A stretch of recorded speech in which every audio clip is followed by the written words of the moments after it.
எல்லாத்தையும் எழுதியும் கைப்பட எழுதியும் கொடுத்துருக்காரு.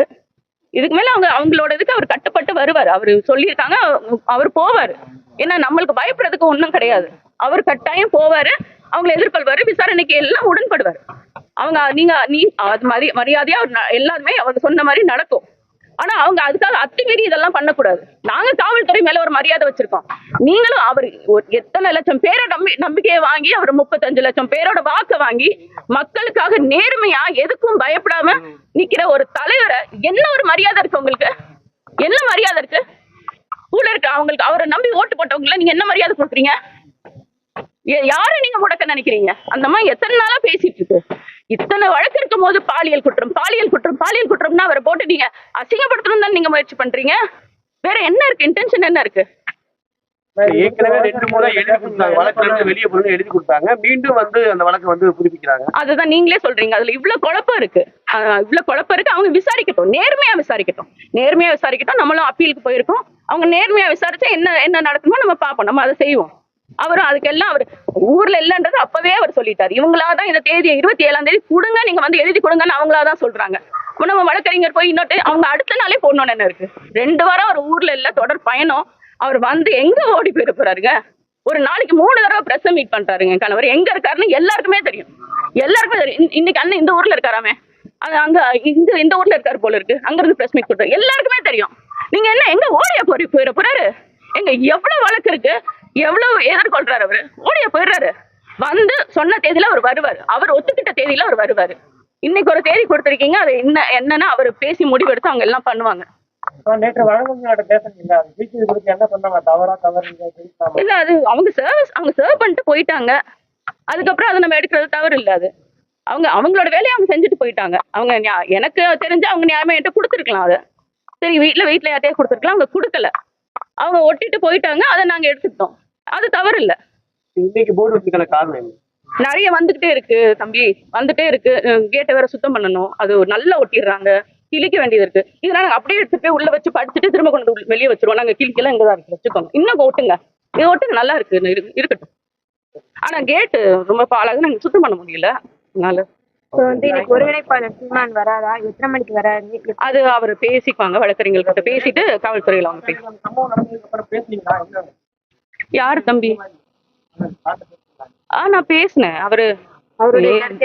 எனக்கு என்னன்னா என் தம்பிய அப்படி கூட்டு போயிட்டாங்க, அண்ணனை நம்ம கண்ணு முன்னாடி அப்படி கூட்டு போயிட்டாங்க. எனக்கு நான் இதை எதிர்பார்க்கவே இல்லைங்க.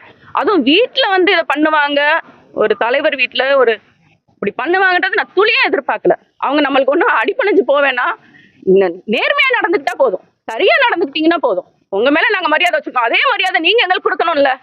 சரியா நடந்துக்கிட்டீங்கன்னா போதும். நான் நேற்று சொன்னேன், அவர் நீ கவலைப்படாது. எனக்கு அவங்க 2 பேரும் போனதுதான் எனக்கு ரொம்ப கவலையா இருந்தது. அது அவங்களோட இன்டென்ஷனும் தான் நம்மளை மென்டலி டிஸ்டர்ப் பண்ணோட பிரவீன் அதை பண்ணிட்டாரு, டிஸ்டர்ப் பண்ணாரு. என்ன பண்ணாரு? அவரை பண்ண முடியல, என்ன பண்ணாரு? ஆனா நான் இரவு வரைக்கும் காத்திருந்தேன், அவர் எப்படியாவது அவங்க 2 பேரும் வந்துருவாங்கன்னு நினைச்சிட்டு இருந்தேன். அது நடக்கல. பாப்பா, இனி நம்ம நீதிமன்றத்து மேல முழுமையான நம்பிக்கை வச்சு நம்ம வழக்கறிஞர்கள் கிட்ட கேட்டு ஏற்கனவே ஒரு புகார் கொடுத்துருக்கோம். வீட்டுல இருந்த ஒரு தம்பி அதை பார்த்த ஒரு தம்பி புகார் கொடுத்துருக்காரு. பேசிட்டு அதுக்கப்புறம் நான் கொடுக்கறதா என்னன்னு நான் பேசிட்டு முடிவு. அப்படி பண்றதாதான் இருக்காங்கன்னு சொல்றீங்க. இப்ப அதிகாரிகளுக்கு யார் அழுத்தம் கொடுக்கறதா நீங்க நினைக்கிறீங்க?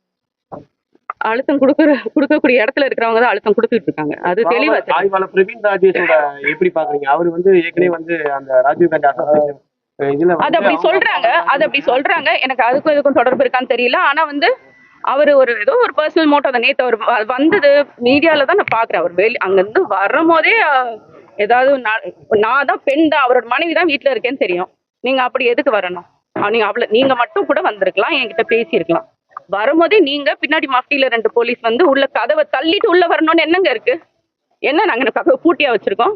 நாங்க என்ன கதவை திறக்க மாட்டோம்னு சொல்றோம், உங்ககிட்ட பேச மாட்டோம்னு சொல்றோமா? நாங்க என்ன சொன்னோம்? இல்ல நீங்க எனக்கு புரியல. நீங்க அந்த மாதிரி நீங்க அதை எதிர்கொண்டிருக்கவே தேவையில்லை, அது மாதிரி நடந்துக்கவே தேவையில்லையே. அவங்களுக்கு காயமா இருந்தா மருத்துவமனையில அனுமதிக்கப்பட்டிருக்காங்க. ஆமா